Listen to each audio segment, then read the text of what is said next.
Сәлеметсіңдер ме, балалар? Сауат ашу сабағымызды бастаймыз. Оқулығымыздың 82-ші бетін ашамыз. Бүгін бізде 36-шы сабақ.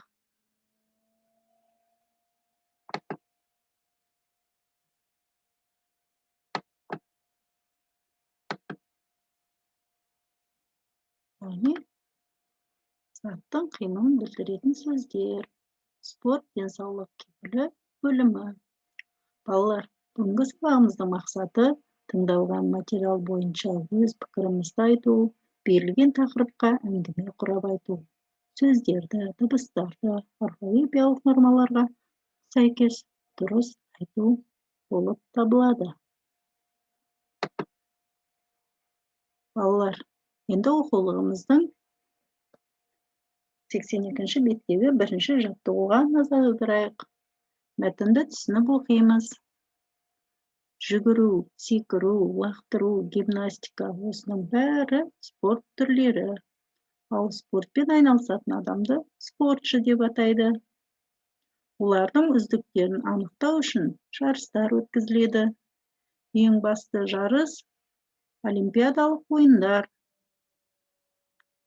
Қазақстан өз олимпиадалық чемпиондарын мақтан етеді. Суретте Қазақстан чемпиондары. Олар спорттың қай түрінен жеңіске жетті деп ойлайсыңдар, балалар?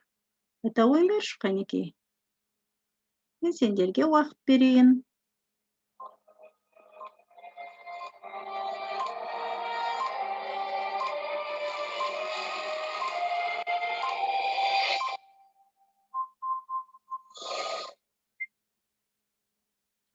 Балалар, бізде суретте Қазақстанның 4 чемпиондары берілген екен, балалар. Олар Жақсылық Үшкемпіров, Илья Ильин, Бекзат Саттарханов, Ольга Шишикина екен, балалар.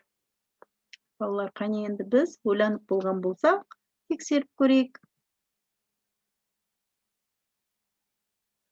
Балалар, Жақсылық Үшкемпіров ол грек-рим күресінің палуаны екен. Ал Илья Ильин болса, зілтемір көтеруден жеңіске жеткен олимпиада чемпионы екен, балалар. Ал Бекзат Саттарханов болса, боксшы екен. Ал Ольга Шишигина болса, ол жеңіл атлет спринтерші екен, балалар. Балалар, сендерді дәл солай таптыңдар ма? Жарайсыңдар. Дәл солай тапқан болсаңдар, сабағымызды әрі қарай жалғастырамыз. Келесі, балалар, екінші жаттығуға назарымызды аударайық. Оқулығымыздың 83-ші бетінде орналасқан. Балалар, сөйлемдерді тиісті сөздермен толықтырып, көшіріп жаз. Яғни, біз мына берілген тиісті сөйлемдерді толықтырып, көшіріп жазуымыз керек. Яғни, біздің жұмыс дәптерімізді 36-шы сабағының екінші жаттығуын орындаймыз. Яғни, ол жұмыс дәптеріміздің 30-шы бетінде орналасқан. Балалар, қане бұл тапсырманы орындамас үшін азырақ ойланып алайықшы, қанекей. Мен сендерге уақыт берейін.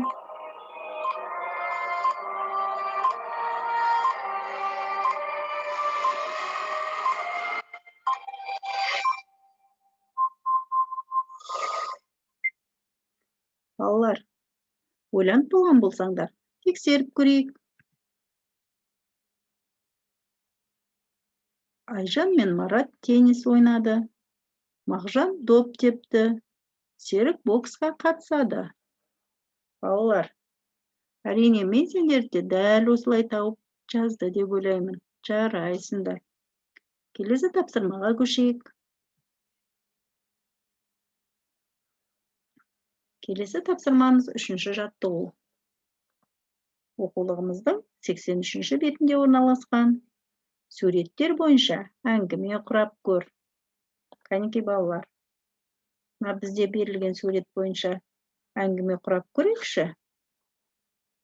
Құрай алады ма екенбіз, қанекей? Мен сендерге тағы да ойлануға уақыт берейін.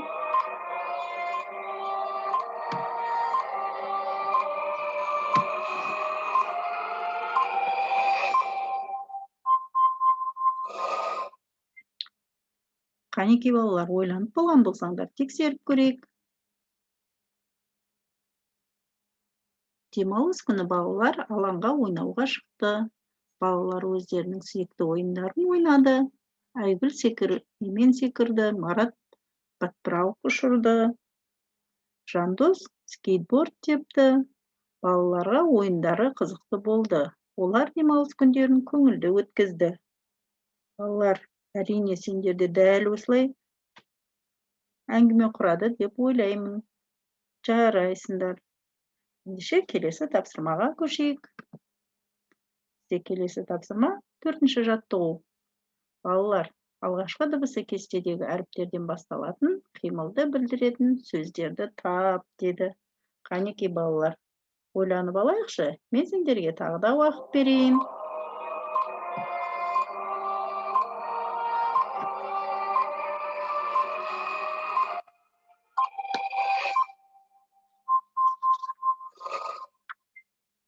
Жақсы, балалар, ойланып болған болсаңдар, тексеріп көрейік. Бізде кестеде берілген әріптерге сөйлем құрасақ бұлай болады екен. Қ, құлады, қозғалды, қашты. И, иілді, икемделді, итерді. М, малтыды, мақтанды, мөңіреді. Ы, ысылды, ырылдады, ымдады. Л, лақтырды, ластады, лепірді. Балалар, сендерде де дәл осылай жаздыңдар ма? Жарайсыңдар.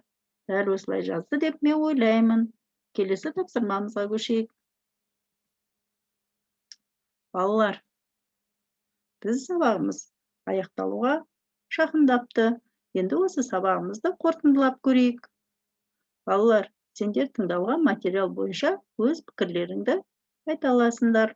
Берілген тақырыпқа әңгіме құрап та айта алатын болсыңдар. Сөздерді, дыбыстарды орфоэпиялық нормаларға сәйкес дұрыс айтуды үйрендіңдер.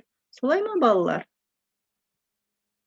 Балалар, ендеше бағалау бағдаршамы арқылы өзімізді бағалап көрейік.